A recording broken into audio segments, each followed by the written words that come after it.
माघ महीने के कृष्ण पक्ष को आने वाली चतुर्थी को माघ सकट चतुर्थी या तिलकुट चतुर्थी के नाम से जाना जाता है। इस चतुर्थी पर भगवान गणेश जी की आराधना और व्रत अनुष्ठान करने से संतान प्राप्ति और संतान से जुड़ी समस्याओं का नाश हो जाता है। भगवान श्री गणेश जी की असीम कृपा प्राप्त होती है। तो आइए हम जानते हैं इस तिलकुट चतुर्थी व्रत की कथा। एक समय की बात है, एक नगर में जेठानी और देवरानी रहा करते थे। जेठानी अमीर थी और देवरानी गरीब थी। देवरानी भगवान गणेश की भक्त थी। देवरानी का पति जंगल से लकड़ियां काटकर नगर में बेचकर अपना घर गुजारा करता था और अक्सर बीमार ही रहता था। वहीं देवरानी जेठानी के घर काम करने जाया करती थी। वो उसके घर झाड़ू पोछा इत्यादि काम किया करती थी और बदले में जेठानी उसे बचा हुआ खाना और पुराने कपड़े दिया करती थी। बस इस तरह देवरानी का घर चल रहा था। इसी बीच माघ महीने की तिलकुट चौथ का समय आ गया। देवरानी ने व्रत किया। बाजार से 5 आने की गुड़ और तिल लाकर उसका तिलकुट्टा बनाया और छीके पे रख दिया। भगवान श्री गणेश जी की तिल चौथ की कथा कहानी सुनी और सोचा कि अब चांद निकलने पर सबसे पहले चांद को पूजा करके फिर तिलकुट्टा खाऊंगी, उसके बाद ही कोई आहार ग्रहण करूंगी। कथा का श्रवण कर वो जेठानी के घर चली गई। वहां खाना बनाकर जेठानी के बच्चों को कहने लगी। बच्चे बोले, नहीं, आज माँ ने सुबह से कुछ नहीं खाया है, जब तक वो नहीं खाएगी हम भी नहीं खाएंगे। बच्चे जिद करने लगे थे। फिर उसने जेठ जी से कहा तो उन्होंने भी कह दिया, मैं अकेला कैसे खा लूं, अब तो सब साथ में ही खाना खाएंगे। जब चांद निकलेगा और तब जेठानी भी वहां आ गई और कहने लगी, आज तो किसी ने भी खाना नहीं खाया है, तो मैं तुम्हें खाना कैसे दे दूं? एक काम कर, तू कल सुबह आके बचा हुआ खाना ले जाना। वहां देवरानी के घर सभी आस लगाए बैठे थे कि आज तो त्योहार है, आज तो कुछ अच्छा पकवान खाने को मिलेगा। देवरानी का पति और उसके बच्चे बड़ी आतुरता से देवरानी के आने का इंतजार करने लगे। तब देवरानी आई, उसने सारी बात बताई। तब बच्चे बहुत निराश हो गए और कहते हुए रोने लगे, आज तो पकवान तो दूर, हमें रोटी तक खाने को नहीं मिलने वाली।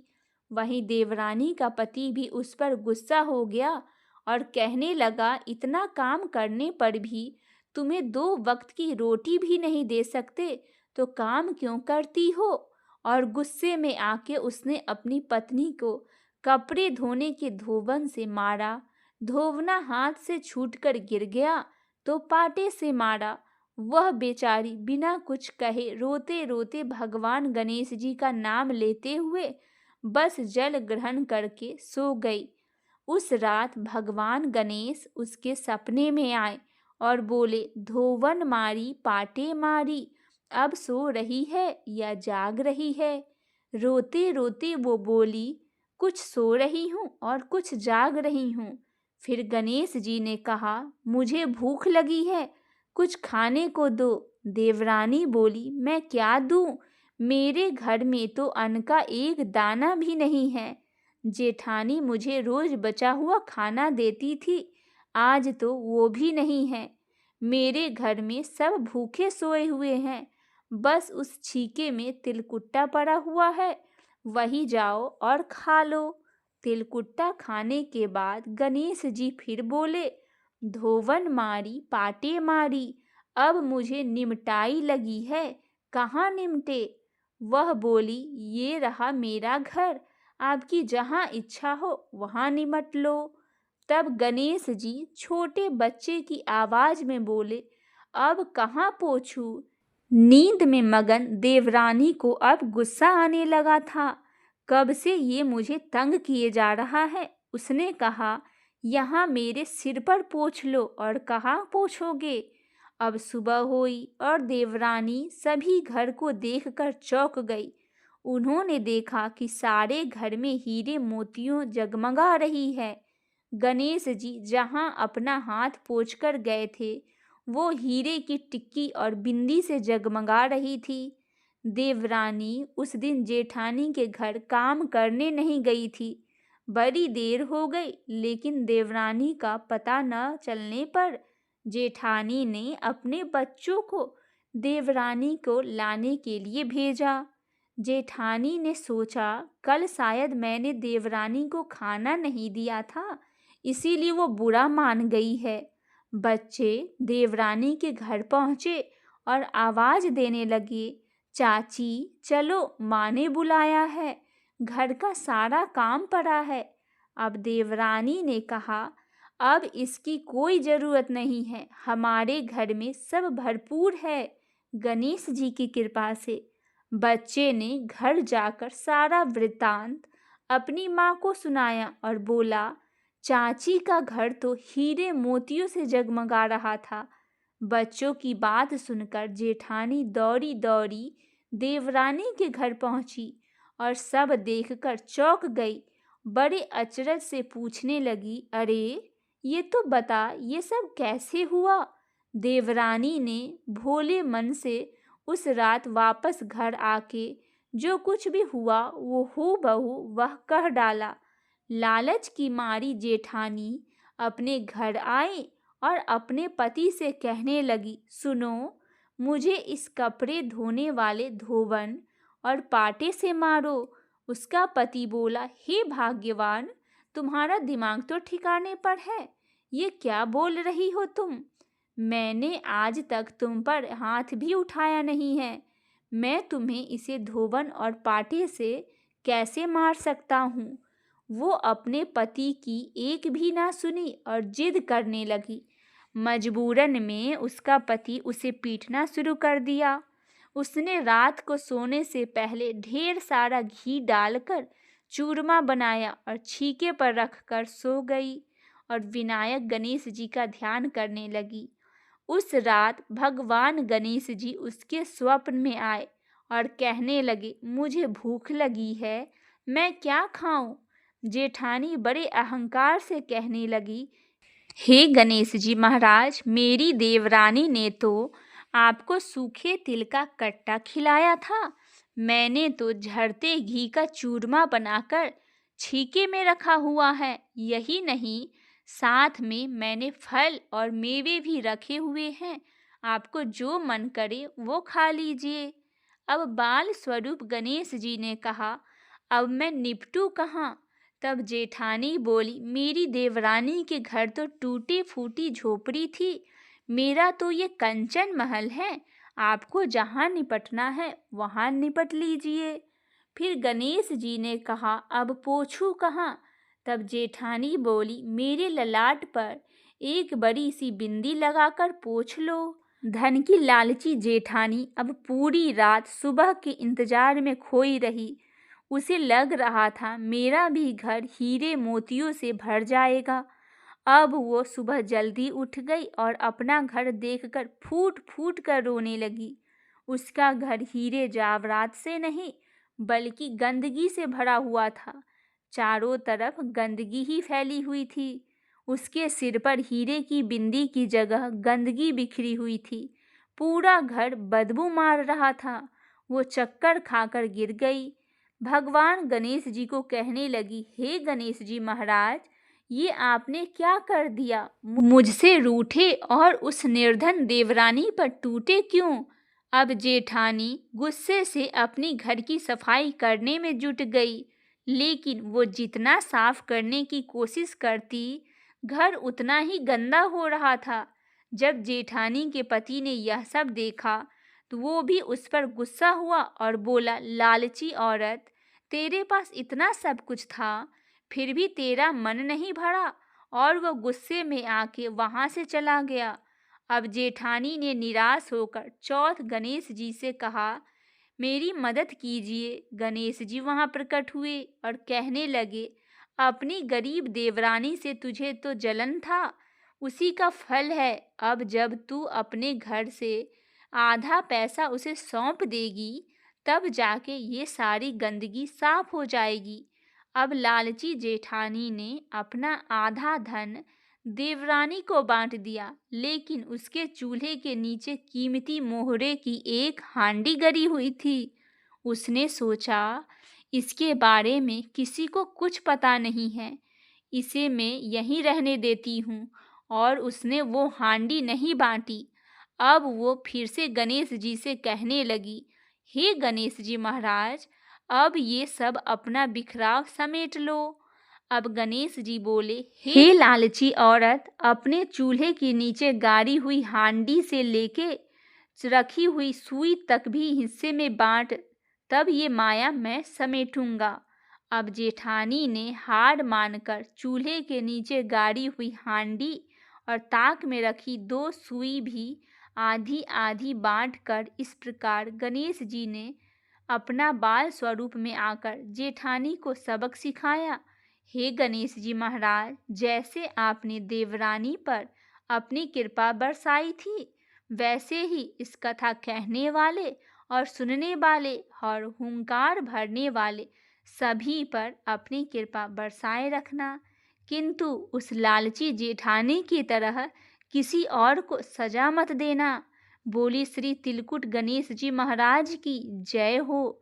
आइए भक्तजनों, अब हम सुनते हैं चौथ माता की कथा। एक सेठ सेठानी थे, उनके एक बेटा और बहू थे। बहू सबको भोजन करा के फिर स्वयं भोजन करती। एक पड़ोसन ऐसी भी थी जो रोज पूछती कि बहू आज क्या बनाया खाने में। बहू कहती ठंडो बासी बनाया। एक दिन उसके पति ने ऐसा सुनकर विचार किया कि आज तो पकवान बनाया है, फिर भी देखो मेरी पत्नी क्या कह रही है। उसने तरह तरह के पकवान बनाए और घर के सभी लोग एक साथ बैठकर भोजन किया। आज भी पड़ोसन ने पूछा, बहू कहो आज क्या बनाया है। उसने कहा ठंडो बासी भात बनाया है। सेठ के लड़के ने सोचा, हो न हो कोई बात अवश्य है जिससे मेरी पत्नी ऐसा कहती है। उसने पत्नी से पूछा, तुम रोज क्यों कहती है ठंडो बासी बनाया और वही खाया, ऐसा क्यों कहती हो, जबकि अपने सबने एक साथ बैठकर कई तरह के पकवान खाए। उसकी पत्नी बोली, अपने जो खा रहे हैं वह बाप बूढ़ों की कमाई है।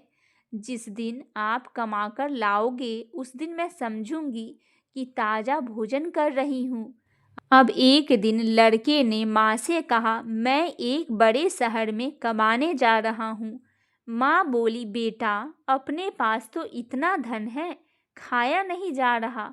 माँ ने मना करने पर भी बेटा स्वयं कमाने का दृढ़ निश्चय कर लिया था और जाते समय पत्नी से कहा, मैं जब तक कमाकर बहुत सारा धन लेकर न आ जाऊं, तुम चूल्हे की आग ठंडे मत होने देना। एक दिन चूल्हा का आग बुझ गया। वह मन ही मन घबराने लगी, कहीं मेरे पति पर संकट तो नहीं आ गया। जल्दी से पड़ोसन में से जाकर उनके चूल्हे से आग ले आकर रख दिया। ऐसा विचार कर पड़ोसन की घर गई और पड़ोसन एक दिन चूल्हे की आग बुझ गई तो वह मन ही मन घबराने लगी, कहीं मेरे पति पर संकट तो नहीं आन पड़ा। जल्दी से पड़ोसन में से आग लाकर चूल्हे में रख दूं, ऐसा विचार कर कर पड़ोसन के घर गई। वहां पड़ोसन चौथ माता का व्रत पूजन कर रही थी। पड़ोसन ने कहा, थोड़ी देर में आकर ले जाना।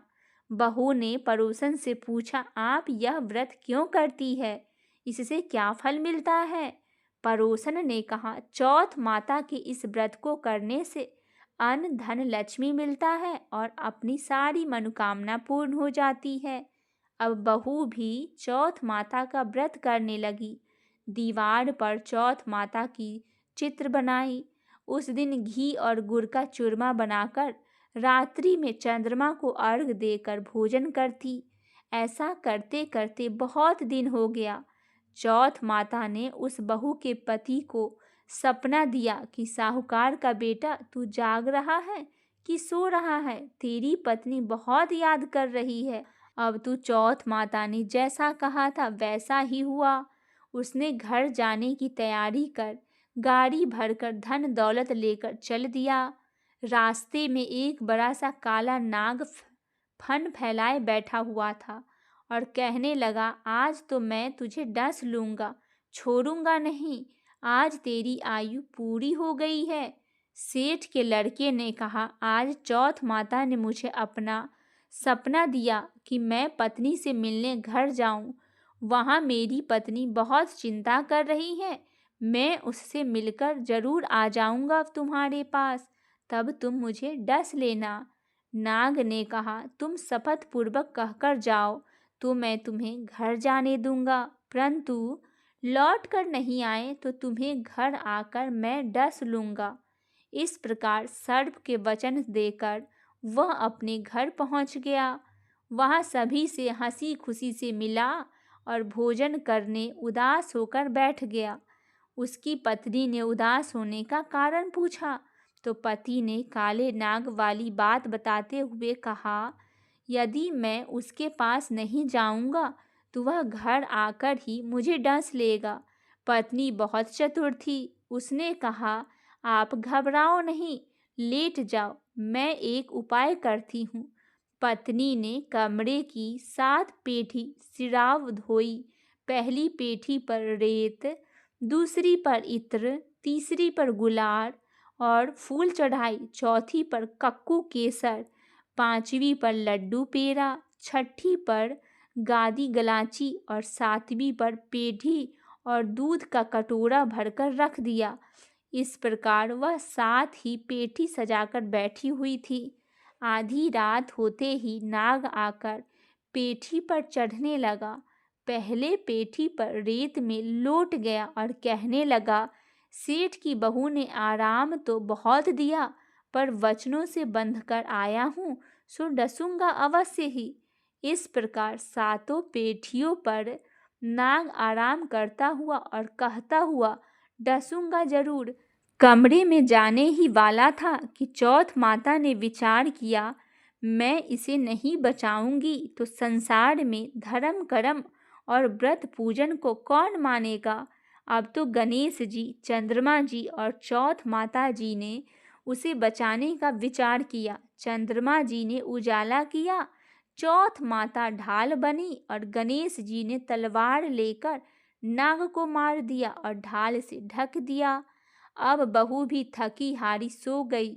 दिन उगा तो लोग बेटे से मिलने आए, परंतु बेटा बहू तो उठे ही नहीं थे। बहुत देर हो गई तो माँ उन्हें उठाने गई। माँ ने 7 पेठियों पर जो देखा तो बहुत घबरा गई। बेटा बहू को आवाज लगाई। बेटा बहू उठे तो देखा कि एक ढाल तलवार वहां पड़ी है। अब ढाल उठाई तो वहां काला नाग मरा हुआ पड़ा है। बेटा बहू ने सोचा, आज तो धर्म कर्म ही आड़े आए हैं, जो भगवान गणेश जी और चौथ माता ने रक्षा की है। हे चौथ माता, आपने जैसे सेठ और सेठानी के बेटे बहू की रक्षा की है, वैसे ही सबकी रक्षा कीजिए। बोलिए चौथ माता की जय हो।